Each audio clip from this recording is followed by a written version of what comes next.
What is up, you two? It's your boy Stupak here, representing Rogue Gaming Competitive Team, checking in from the Call of Duty Man Cave.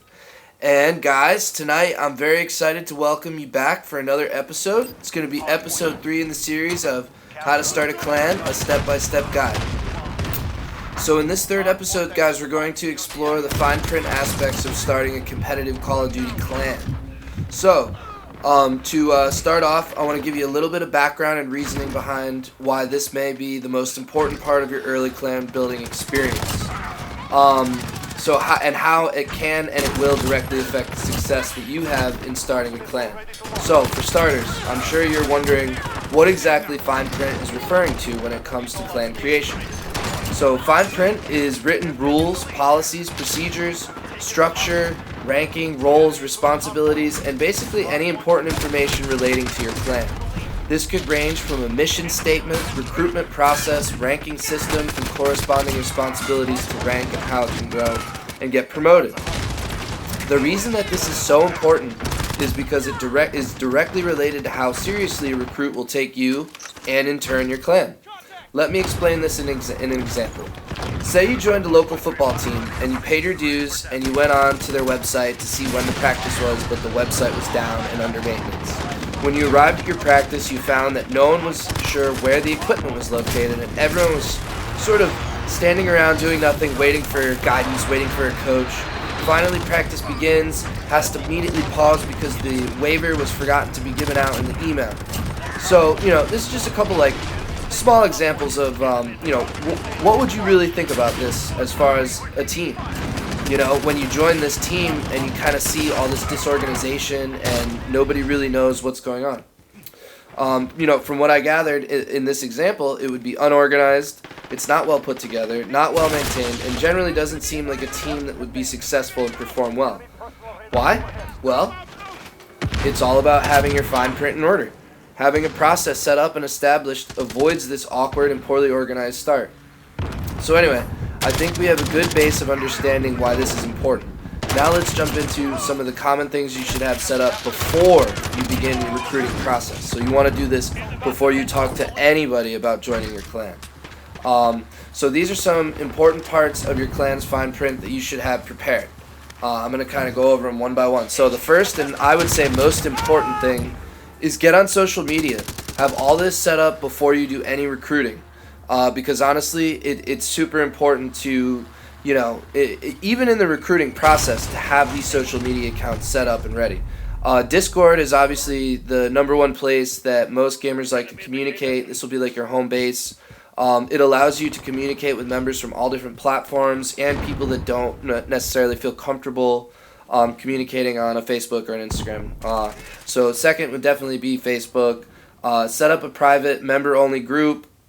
Set up a private team group chat. Set up an officer or leader chat. And also I highly recommend having an archive to store all your clan-related notes, documents, important papers, promotional photos, so on and so forth. So Facebook is huge kind of home base hub as well. Instagram team page, great for people are definitely watching a ton of videos on Instagram. So that's a super important page to have set up. YouTube channel team page is also very important. It's been hard to crack into YouTube overall, but I think it's always important just to have that established. Twitter is definitely another one that actually surprised me about how easy it is to connect with people. Twitter is just like you throw a certain key term out or at the right person, you can really get a ton of exposure.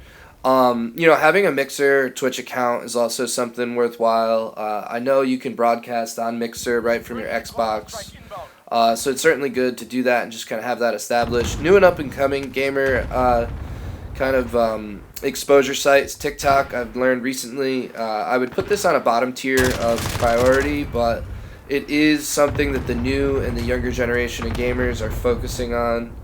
I'll also highly recommend setting up a team email. Even if you don't use it, it's helpful and it makes your team look more professional to have an email with your name in it. You can create an Xbox community team page.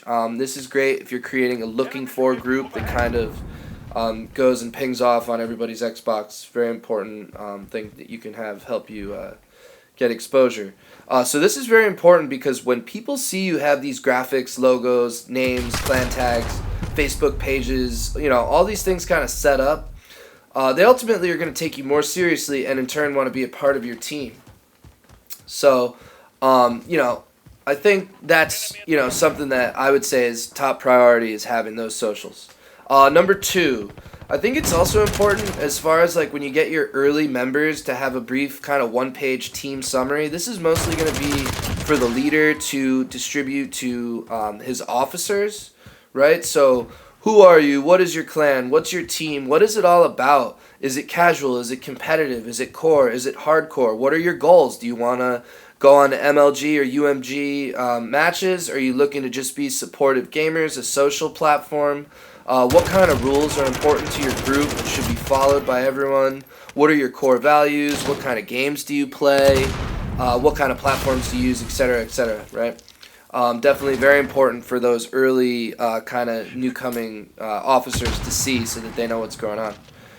Ranking is also super important to have established in your clan before you start recruiting anybody. So I highly recommend following a military ranking system for creating a ranking structure because generally speaking, most people have a common understanding of military ranks and therefore you don't really have to teach them. If you're going with some kind of like, some kind of like, I don't know, like boss, sub-boss, member, then you have to teach everybody, right? So for each rank, you should create a role and a responsibility. For example, the sergeant major of a clan is in charge of running game night, enforcing clan rules, keeping an eye on following regulations such as having an updated profile and never dropping team clan tag.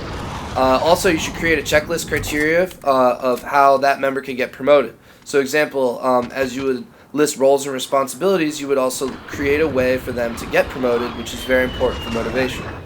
So say a private to get promoted to private first class should attend 3 meetings in a month, recruit 2 new members to the clan, and host a training practice. In order to be considered for promotion, I think it really creates the ability to get in getting promoted and which helps members stay motivated, interested, and kind of striving to expand and grow the clan. Right. So the recruiting process. This is number 4. You need to teach your team how to recruit. They find someone who wants, they find somebody that they want to be a part. How do you find somebody? They find someone who wants to be a part of your clan. What do you do now? Do you just let them stroll in? Yes and no. We don't want to make it too easy or too hard, so having an exact recruitment process helps a great deal. So let me briefly take you through one of the ways that I've used to recruit players in the past. So we have a new recruit. What do we do? Well, it helps a great deal to have a written process prepared to reference. I highly recommend putting new recruits in a probationary period of 1 week to a month. Personal recommendation, 2 weeks. Why do you do this? Well, because they may not be a good fit for what you're looking for. For example, they may play only core matches and you play exclusively hardcore. It's just not going to work. So once you're established that this person is a compatible member of the clan, then it's time for the next step. So basically, this is the recruiting template that I use, right? So number 1, you got to change your gamer tag to RG for Rogue Gaming. Number 2, your Xbox profile should be updated with your clan name, your rank, your recruitment date, who recruited you. Number 3, add the new member to the private group chat. Number 4, have them follow and subscribe to all team socials, announce them in the chat and on the socials as a new member of the squad. Number 5, recruit info packet. This is a small one-page breakdown of clan rules, expectations, and so forth, just for their reference. Assign them a rank, so private 1. Go over their responsibilities in that rank and what they need to do to get promoted. Number 7, depending on size and organization, just to mention, when your clan starts to get large enough where you would need to assign them to a certain division, keep things a little bit better organized. So in a nutshell, this is how our process works here at Rogue Gaming when we bring in a new teammate on board. So another really important thing to have set up in the fine print, number 5, the roster. This is typically, I use Google spreadsheets, and can be summed up super simply. It keeps track of your clan personnel, gives personal information about them. So an example of information to gather: name, gamer tag, experience level, rank, time zone, write-ups if they get in trouble, notes about them, possible promotions, yada yada. This will be helpful if your clan blows up quick to keep track of everyone. Okay, so in summary, there are some great things. These are some great things to have prepared before you start recruiting any clan members. A couple quick honorable mentions of things that I'm not going to go over in depth, but I really wanted to bring up. Having a training schedule written down that you really stick to. Having a schedule of team meetings, like every Sunday night you have a 30-minute team meeting just to keep everybody in the loop, keep everybody interested. Write up some team strategies. That's one I really enjoy doing, especially for the competitive game modes of search, hardpoint, control, domination. Kind of just have everything established there. And there you have it, YouTube. This is the fine print. Every good clan leader should have established and in place before any recruiting takes place. So my biggest piece of advice that I really want you to take from this is people will only take you as seriously as you take yourself. Victory and success go to those who are best prepared. I hope that this was helpful, and I'd love for you to tune in next week. We're going to be doing an episode on the, it's basically going to cover, now that you have your fine print, how exactly do you go about finding those guys in everyday gaming, right? So I really appreciate everybody for tuning in. I hope you enjoyed the video. Please drop a like if you enjoyed it. Comment down below if you have any questions or any video requests. I'd love to make a video if you have anything you want to know in the future. And please, if you're really interested in the page, hit that subscribe button. It means a great deal. I really appreciate all the love and support. And Stupak checking out. Happy hunting. See you guys out there. Thanks, guys.